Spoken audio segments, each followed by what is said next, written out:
पहले बड़ी खबर आपको बता दें, ईरान पर अमेरिका का हमला कभी भी 24 घंटे में ट्रंप ने हमले के तीन संकेत दिए। पहली पोस्ट उन्होंने की अब वो अच्छे आदमी नहीं रहे। दूसरी पोस्ट वो करते हैं जिसमें हॉर्मुज स्ट्रेट को स्ट्रेट ऑफ ट्रंप बताते हैं। और तीसरी पोस्ट जो उनकी तरफ से की गई है उसमें यह लिखा गया है कि स्टॉर्म इज कमिंग, तूफान आ रहा है और इस बार ये रुकने वाला नहीं है। तो तीन बड़े और आक्रामक संकेत डोनाल्ड ट्रंप की सोशल मीडिया पोस्ट के जरिए मिल रहे हैं।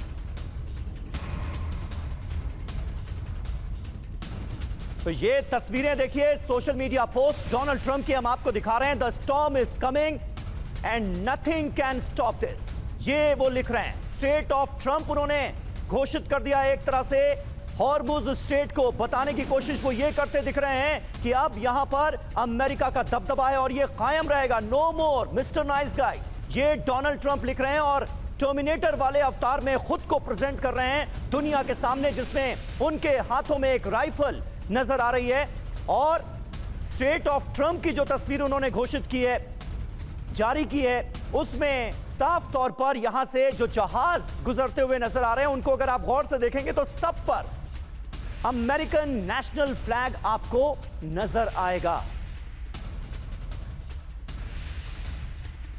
तो ये तस्वीरें जरा गौर से देखिए। पहली तस्वीर स्ट्रेट ऑफ ट्रंप उन्होंने लिखा है और हॉर्मुज स्ट्रेट की एक अलग ही तस्वीर वो पेश करने की कोशिश कर रहे हैं, जिस हॉर्मुज स्ट्रेट पर ईरान का दबदबा है। हालांकि अमेरिकन नेवल ब्लॉकेट के बाद हालात बदलते हुए तेजी से नजर आ रहे हैं, लेकिन डोनाल्ड ट्रंप इस तस्वीर के जरिए बता रहे हैं कि आने वाले वक्त में यह स्ट्रेट ऑफ ट्रंप होगा, यानी यहां पर अमेरिका का दबदबा होगा और अमेरिका के जहाज बेरोक टोक यहां से गुजरेंगे। यह दूसरी तस्वीर आप गौर कीजिए। The storm is coming, nothing can stop what is coming, यह लिखा है डोनाल्ड ट्रंप ने। तूफान आ रहा है, रुकने वाला नहीं है।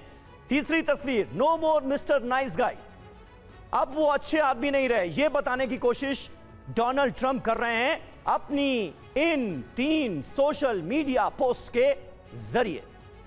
बिल्कुल, और यहां पर ये तस्वीरें हम दिखाते हैं। ये देखिए आप, एक के बाद एक जो पोस्ट की गई। और अगर पहली तस्वीर में समीर यहां पर देखेंगे तो हाथ में ये गन नजर आ रही है, ब्लैक चश्मा पहन रखा है, ब्लैक टाई, ब्लैक कोट में, यानी कि एक टर्मिनेटर के तौर पर नजर आ रहा है। और यह अपने आप में बताने के लिए काफी है संकेत कि आखिर क्या होने वाला है, क्योंकि ये संकेत और साफ हो रहे अगले दो क्या दुनिया ने पोस्ट किए गए। क्या दुनिया ने कभी किसी अमेरिकन प्रेसिडेंट को ऐसे देखा था कि एक अमेरिकन प्रेसिडेंट खुद अपनी एआई जनरेटेड पिक्चर जारी करे, तस्वीर जारी करे और खुद को टर्मिनेटर के तौर पर दिखाए? लेकिन डोनाल्ड ट्रंप कुछ भी कर सकते हैं, तो उन्होंने ये कर दिखाया है। अपना जो एआई जनरेटेड अवतार है वो दुनिया के सामने रखा है, जिसमें हाथों में उनके राइफल नजर आ रही है।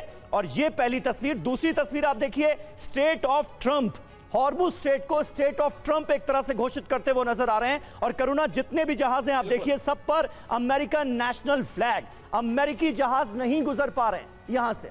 ईरान का पूरी तरह से दबदबा है। हालांकि अमेरिकन नेवल ब्लॉकेड के बाद ईरान पर भी दबाव बहुत ज्यादा बढ़ गया है, लेकिन ट्रंप बताने की कोशिश कर रहे हैं कि आने वाले वक्त में यह स्ट्रेट ऑफ ट्रंप होगा और तमाम अमेरिका और उसके सहयोगी देशों के जहाज बेरोक टोक ऐसे ही यहां से गुजरेंगे। और यहां पर आप जरा देखिए, तीसरी जो आई तस्वीर है और इसमें जो लिखा गया है मैसेज वो बहुत ज्यादा इंपॉर्टेंट। इसमें क्या लिखा है? The storm is coming, nothing can stop what is coming, यानी तूफान आ रहा है और कोई उस तूफान को आने से अब रोक नहीं सकता। तो क्या ईरान के खिलाफ अब बहुत बड़ी जंगी तैयारी के साथ अमेरिका की तरफ से जो आगे की रणनीति क्या होने वाला है, इसको लेकर ये तस्वीरें जो अभी हमने आपको दिखाई वो इंडिकेट कर रही है। बिल्कुल, हमारे सहयोगी मनीष झा इस वक्त हमारे साथ मौजूद है। मनीष, क्या बताने, क्या जताने की कोशिश है डोनाल्ड ट्रंप की अपने ही अंदाज में, जिस तरह से वो ये तीन तस्वीरें जारी करके एक बड़ा मैसेज कुल मिलाकर ईरान को देने की कोशिश कर रहे हैं, धमकाने की कोशिश कर रहे हैं? आप इन तस्वीरों को कैसे देखते हैं, क्या मैसेज है इनमें? देखिए, ट्रंप ईरान को धमकाने की भी कोशिश कर रहे हैं और अपने समर्थकों को समझाने की भी कोशिश कर रहे हैं कि अमेरिका की ताकत के लिए, अमेरिका के वर्चस्व के लिए ये जरूरी है कि वो ईरान को घुटने पर लाए। और अगर ईरान बातचीत के जरिए घुटने पर लाने को राजी नहीं है तो हमें युद्ध करना ही पड़ेगा। पिछले 48 घंटे में अगर आप देखें तो ऐसी चार बातें मुझे साफ तौर पर दिखती है जिससे मुझे लगता है कि युद्ध की संभावनाएं काफी बढ़ गई है। 48 घंटे पहले सऊदी अरब एक मीटिंग करता है जीसीसी की, जिसमें ओमान को शामिल नहीं होता है। वो इसलिए क्योंकि ओमान और ईरान के बीच में अभी बातचीत हुई थी, ईरान के विदेश मंत्री वहां गए थे। उसके बाद आप देखिए सेंट्रल कमांड के चीफ ट्रंप को ब्रीफ करने जाते हैं, जहां पर वो ये बताकर जाते हैं कि ईरान के खिलाफ लिमिटेड स्ट्राइक किया जाना चाहिए। ये अलग बात है कि 40 दिन की जंग में जो आप हासिल नहीं कर पाए वो 2-4 दिन में क्या कर लेंगे। तीसरी बात है कि आपने 3-3 तस्वीरें अभी ट्रंप की दिखाई है। ट्रंप पॉलिटिकली ये अफोर्ड नहीं कर सकते कि वो एक ईरान जैसे मुल्क से हार गए हैं।